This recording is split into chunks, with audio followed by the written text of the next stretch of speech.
kami dari nomor 1 kelas 8D akan menampilkan cerita rakyat yang berjudul Putri Junjung Muih. Selamat menyaksikan.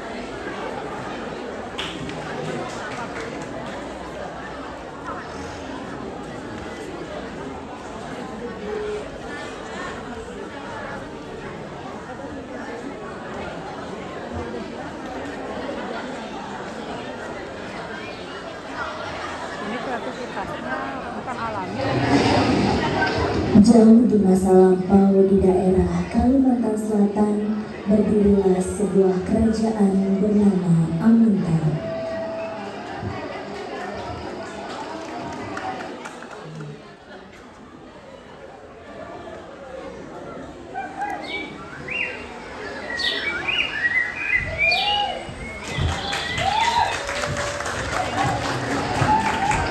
Jauh di masa lampau di daerah Kalimantan Selatan berdirilah sebuah kerajaan bernama Amuntai.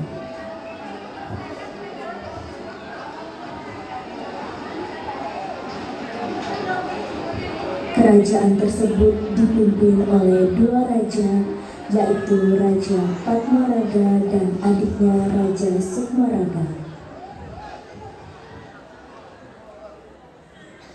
Meskipun dipimpin oleh dua raja, rakyat kerajaan Amuntai terkenal makmur, damai, dan sejahtera. Hal ini dikarenakan dua raja tersebut mampu memerintah secara adil dan rukun. Keduanya saling menghormati satu sama lain. Namun sayang, ada hal yang membuat kedua raja ini kurang bahagia, yaitu sama-sama belum memiliki keturunan.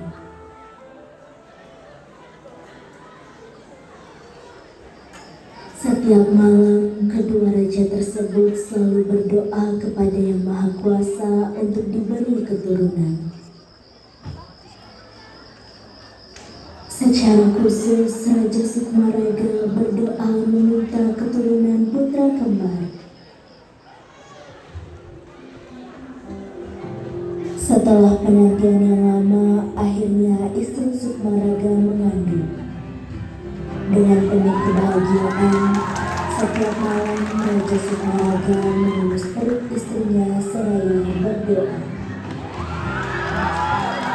Semoga saja anak di kandunganmu ini adalah putra kembar yang tampan. Semoga saja Kakanda dan menjadi anak yang berbakti kelak. 9 bulan telah berlalu. Kini lahirlah anak dari Raja Sukmaraga. Ia dikaruniai putra kembar yang tampan. Berita bahagia itu pun langsung diumumkan kepada seluruh rakyat serta sang kakak Raja Padmaraga. Raja Padmaraga tentu ikut berbahagia melihat kelahiran keponakannya. Namun di dalam hatinya muncul perasaan iri dan semakin bertekad ingin segera memiliki anak. Bahkan ia merasa memiliki anak perempuan pun tak jadi masalah. Tentu akan dia terima dengan senang hati.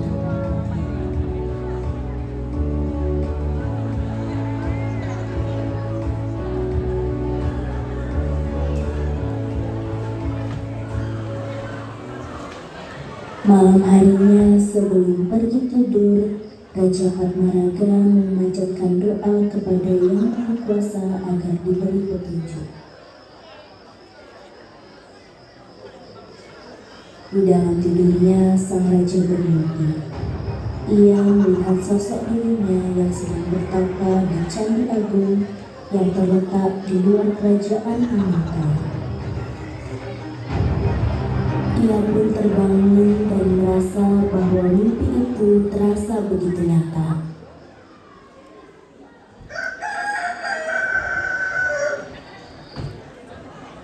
Keesokan hari, Raja Padmaraga pergi menuju Candi Agung ditemani pengawal setianya Datuk Pujung.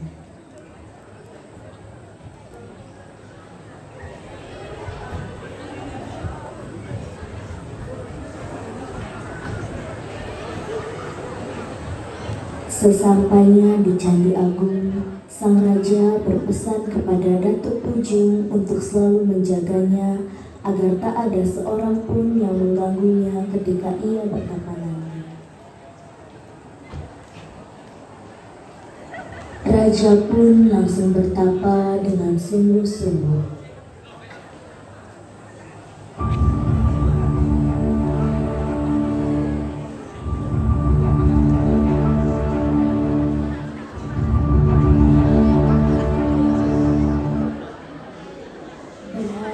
Hari lamanya Raja Padmaraga berkata,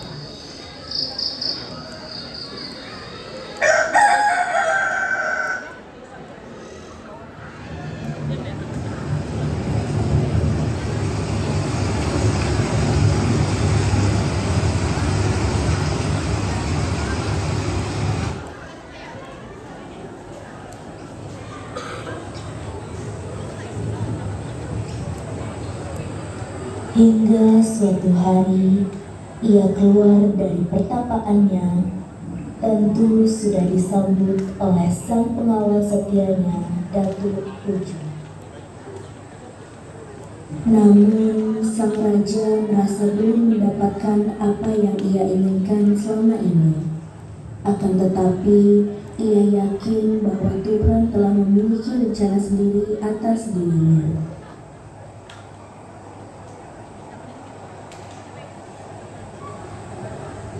Di tengah perjalanan pulang menuju istana, Raja Padmaraga berhenti di bawah pohon besar nan rindang untuk beristirahat.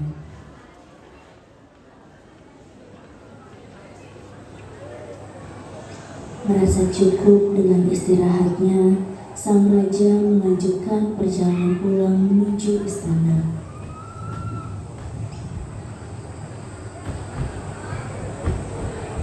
Raja Padmaraga dan pengawalnya berjalan menyusuri sebuah sungai yang berarus cukup tenang. Tiba-tiba Raja melihat sesuatu. Datuk, tidakkah kau melihat sesuatu di depan sana? Apakah engkau lihat apa yang aku lihat saat ini? Hamba melihatnya juga, Baginda. Bukankah itu bayi, Datuk?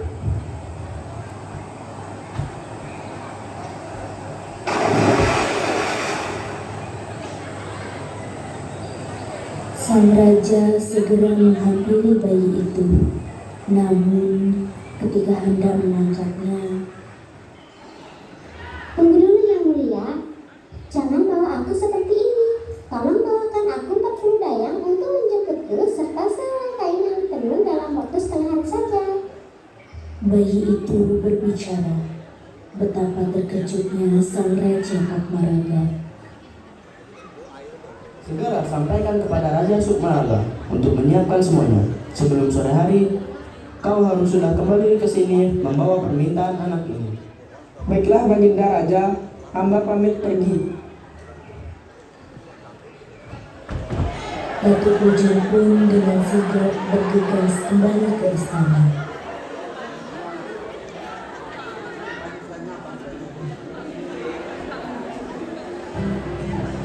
Setelah sampai, Datuk segera menghadap kepada Raja Sukmaraga dan menyampaikan pesan Raja Padmaraga.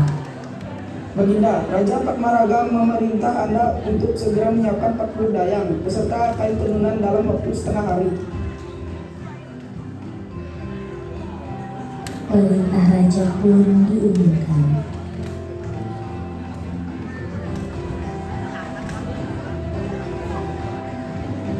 Pengumuman, segera kumpulkan 40 dayang sekarang juga. Dan barang siapa bisa menenun sebuah kain dalam waktu setengah hari, akan diangkat menjadi pengasuh bayi Raja Patmaraga.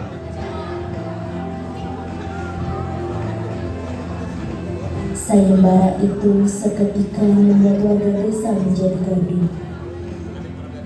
Banyak di antara mereka ragu untuk bisa memenuhi permintaan sang raja. Banyak orang yang penasaran siapa yang bisa menenun kain dalam waktu setengah hari.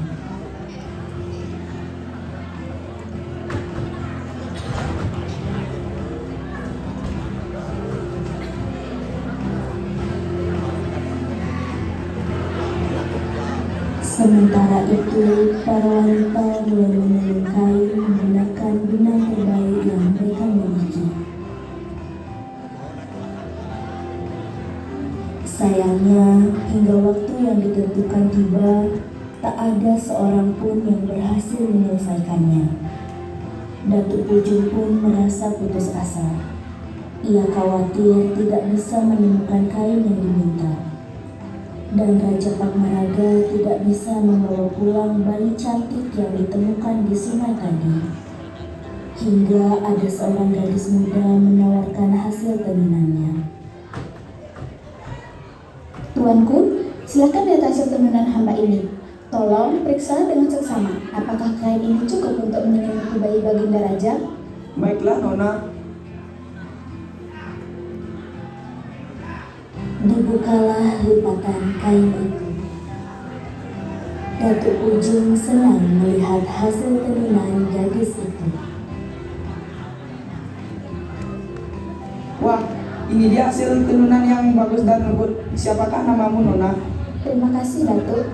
Nama hamba Kuripan. Kurasa kamu pantas menjadi pengasuh bayi Raja Patmaraga. Ikutlah bersamaku untuk menjemput sang raja. Baiklah, Datuk. Hamba merasa sangat terhormat jika bisa menjadi pengasuh untuk putri Raja Patmaraga.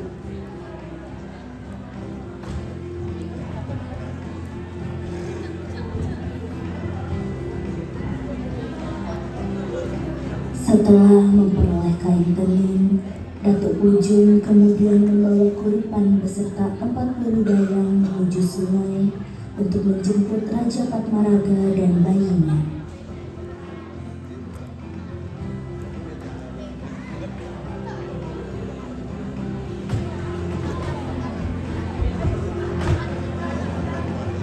Sesampainya di sana, sang raja mengenakan kain yang ditenun oleh Kuripan untuk sang bayi.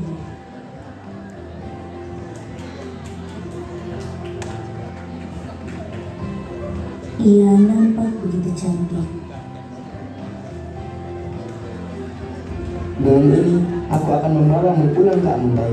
Dan karena kamu aku temukan terapung di bumi sungai, maka aku akan memberimu nama Putri Junjungkui.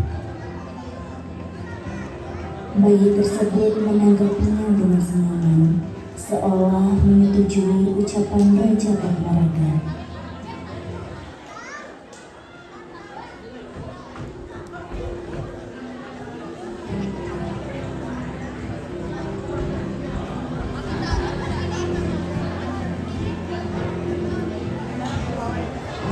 Kemudian, sang Raja Patmaraga, Putri Junjungkui, Datuk Ujung, Kuripan, beserta para dayang kembali ke istana.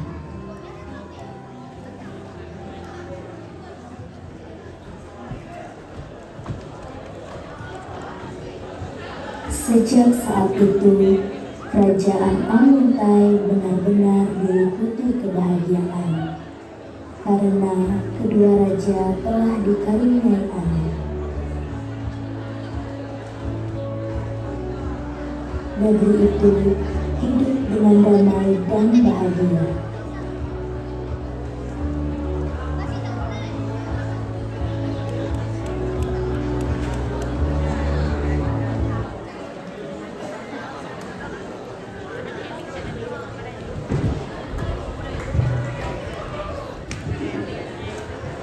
Itu dia penampilan dari kelas kami.